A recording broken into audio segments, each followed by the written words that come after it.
नमस्कार दोस्तों, राधे राधे, जय श्री कृष्ण। रसोई घर का तवा कभी नहीं होने देगा धन की कमी। वास्तु विज्ञान में तवे के कई उपाय बताए गए हैं। इन उपायों को आजमा कर आप घर में देवी लक्ष्मी की कृपा बनाए रख सकते हैं। इससे घर में बरकत बनी रहेगी और धन का कभी अभाव नहीं होगा। बता दें कि तवा न सिर्फ आपके रोटी बनाने के काम आता है, बल्कि यह आपके घर में धन और बरकत भी लाने का काम करता है। तवा हमारे किचन की सबसे ज़रूरी चीज़ है।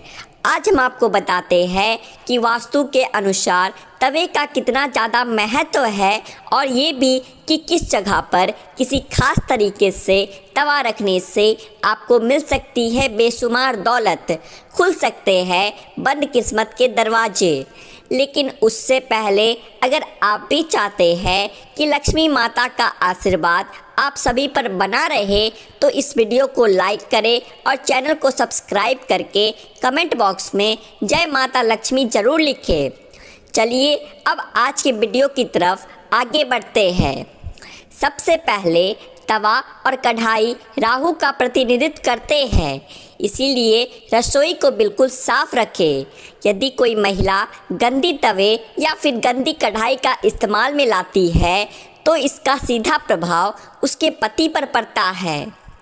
नंबर 2, जब सुबह खाना बनाने जाए तो तवे को गर्म करने के बाद रोज़ इस्तेमाल होने वाले नमक को तवे पर ज़रूर डालें, परंतु इस बात का खास ख्याल रखें कि नमक में कोई भी अन्य पदार्थ ना मिला हो, यानी कि हल्दी या फिर लाल मिर्च ना मिली हो। तीसरी बात, जब तवा ठंडा हो जाए तब उस पर नींबू और नमक रगड़ें। इससे तवा चमकदार तो होगा ही, साथ ही आपकी किस्मत भी चमक जाएगी। चौथी बात, तवे या कढ़ाई को कभी भी तीखी चीज़ से ना खुरचे। हो सके तो उसे गलाकर रख दीजिए और बाद में आहिस्ता से चिपकी सामग्री को हटा लीजिए। पांचवी बात, तवे या कढ़ाई को कभी भी झूठा ना रखें, ना ही उस पर झूठी सामग्री रखें। इन दोनों चीज़ों की पवित्रता का ख्याल रखना बहुत ज़रूरी होता है। घर में इनकी स्वच्छता का जितना ध्यान रखा जाएगा, धन के आगमन के रास्ते उतने ही आसान होंगे। सभी बर्तनों में ये दो चीज़ें बहुत ज़्यादा सम्मान के योग्य है। छठी बात, अक्सर देखने में आता है कि कुछ लोग तुरंत रोटी सेकने के बाद गर्म तवे को गंदे बर्तनों में धुलने के लिए रख देते हैं। अगर आप भी ऐसा करते हैं तो आज ही इस आदत को छोड़ दीजिए, क्योंकि गर्म तवे पर पानी छिड़कना अच्छा नहीं माना जाता है। घर में बड़े बुजुर्ग ऐसा करने से मना करते हैं और वास्तुशास्त्र में भी ऐसा कहा जाता है कि गर्म तवे पर पानी छिड़कना एक अपशगुन के तौर पर देखा जाता है। गर्म तवे पर कभी भी पानी डालने पर जो छन की आवाज़ आती है उसे निगेटिव एनर्जी यानी कि नकारात्मक ऊर्जा घर में लाती है। वहीं ये भी माना जाता है जब घर में किसी की मृत्यु हो जाती है तो उसकी 13वीं के दिन गर्म तवे पर पानी छिड़का जाता है। इसीलिए सामान्य दिनों में ऐसा करना अशुभ माना जाता है। इसके साथ ही ये भी मान्यता है कि गर्म तवे पर पानी डालने से मूसलाधार बारिश होती है और ऐसी बारिश से तबाही होने का अंदेशा होता है। इस कारण घर के बड़े बुजुर्ग ऐसा करने को मना करते हैं। सातवीं बात, ज्योतिष में तवे का संबंध राहु से माना गया है, इसीलिए इसकी साफ सफाई का विशेष तौर पर ध्यान रखना बहुत ज़रूरी होता है। हमेशा तवे को साबुन के साथ साफ करके धोकर ही रखना चाहिए। आठवीं बात, तवे को सदैव भी लेटाकर रखना चाहिए। ऐसा माना जाता है कि तवे को खड़ा करके रखने से घर में लड़ाई होती है। इसके अलावा इस बात का भी विशेष ध्यान रखें कि तवे को कभी भी गैस पर खाली नहीं छोड़ना चाहिए। कुछ लोगों की आदत होती है कि रोटी सेकने के बाद में खाली तवा गैस पर यूं ही छोड़ देते हैं। ऐसा यदि आप भी करते हैं तो इस आदत को आज ही छोड़ दीजिए। चूल्हे पर तवे का काम खत्म होने के बाद तवे को तुरंत हटा दें। 9वीं बात, अगर आप रोटी बनाने के बाद तवे को खाली और गंदा छोड़ देते हैं तो ये बहुत ज़्यादा खराब बात है।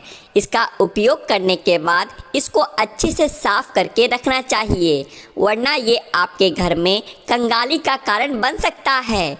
और अगर आप तवे को गंदा छोड़ देते हैं तो इससे घर में नकारात्मक ऊर्जाओं का वास होता है।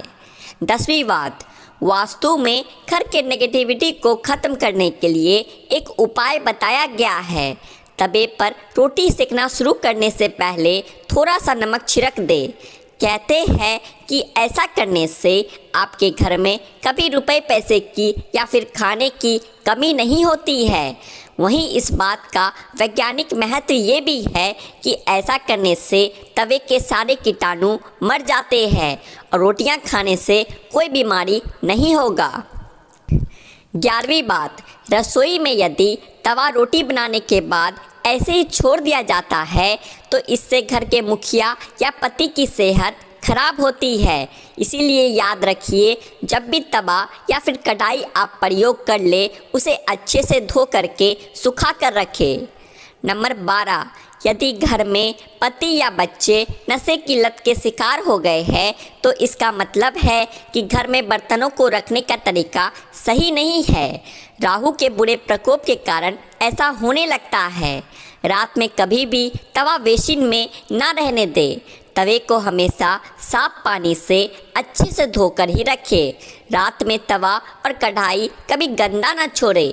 अगर आप ऐसा करते हैं तो नकारात्मक ऊर्जा आपका कभी भी पीछा नहीं छोड़ेगी। नंबर 13, तवे पर सबसे पहले जो भी रोटी बनाए उसे गाय या फिर कुत्ते को दे, या नियम बना लीजिए पहली रोटी जानवर के लिए ही होनी चाहिए। इससे घर में कभी विपदा नहीं आती, साथ ही घर की सारी नकारात्मक ऊर्जा तुरंत ही समाप्त हो जाती है। घर में सुख समृद्धि का वास होता है और धन दौलत में वृद्धि होती है। नंबर 14, घर में जब तवे का उपयोग ना हो तब उसे ऐसे रखें कि वो सबकी नज़र में ना आए। तवे पर भारी नज़र बिल्कुल भी नहीं पड़नी चाहिए। तवे को अच्छे से साफ करके अंदर की ओर खिसका कर रख दे। नंबर 15, तवे या कढ़ाई को कभी भी उल्टा नहीं रखना चाहिए। उल्टा तवा रखने से घोर संकट और आर्थिक दिक्कतें आती है। घर में तवे को उल्टा रखने से घर में नकारात्मक ऊर्जा का वास होने लगता है। 16वीं बात, लोगों को हमेशा कन्फ्यूजन बनी रहती है कि तवे को कहाँ रखना चाहिए जिससे घर में सुख शांति बनी रहे और धन दौलत में वृद्धि हो व घर में सकारात्मक ऊर्जा का वास हो। तो ऐसे में तवा और कढ़ाई जहाँ खाना बनता है उसके दाएं तरफ रखना चाहिए। और 17वीं बात, तवा हमेशा साफ और चमका कर रखिए क्योंकि ये आपकी किस्मत का प्रतिबिंब होता है। तवा जितना चमकेगा किस्मत भी उतनी ही निखरेगी। तो दोस्तों, आज के लिए बस इतना ही। आशा करते हैं आपको जानकारी अच्छी लगी होगी। तो वीडियो को एक लाइक करें और ऐसी ही और जानकारियाँ जानने के लिए आपके अपने चैनल द आध्यात्मिक टेल्स को सब्सक्राइब भी कर लें। राधे राधे, जय श्री कृष्ण।